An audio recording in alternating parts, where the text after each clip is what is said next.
ओडिसा व औसा येथील 3 आरोपींवर गुन्हा दाखल. 15,81,000 रुपयांचा मुद्देमाल जप्त. पोलीस ठाणे औसाची कारवाई.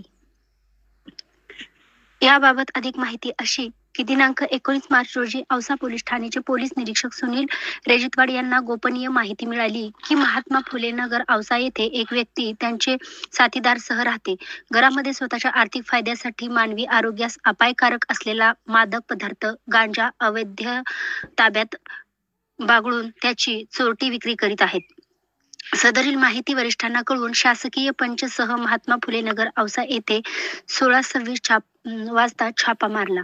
सदर ठिकाणी एक संशयित स्कॉर्पिओ वाहन क्रमांक AP20N 3637 दिसून आली. त्यामध्ये 2 इसम रमेश आर यादाहिद वय 45 वर्ष आणि राहणार बोलपूर जाफरगड वर्गन राज्य तेलंगणा.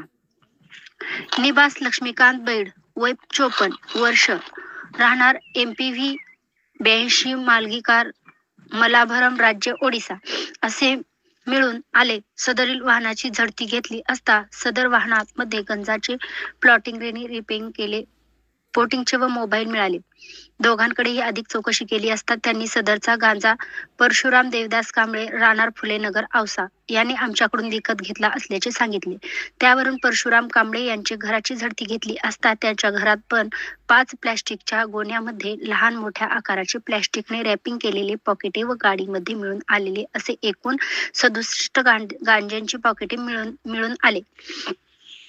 116.14 किलोग्रॅम वजनाचा ओला व सुखा गांजा, एकर सिल्वर ब्लॅक रंगाची महिंद्रा स्कॉर्पिओ क्रमांक AP20N 3637, 2 मोबाईल फोन असा एकूण 15,81,400 रुपयाचा माल मिळून असल्याने नमूद आरोपी विरुद्ध पोलीस ठाणे औसा येथे गुन्हा नंबर 108/2025 कलम 20 गुगीकार औषधी द्रव्य आणि मानवोपचारावर परिणाम करणारे पदार्थ अधिनियम 1985 अन्वये गुन्हा दाखल करण्यात आलेला असून 2 आरोपितांना सदर गुन्ह्यात अटक करण्यात आलेली असून एक आरोपी परशुराम देवदास कांबळे राहणार फुलेनगर औसा हा फरार आहे.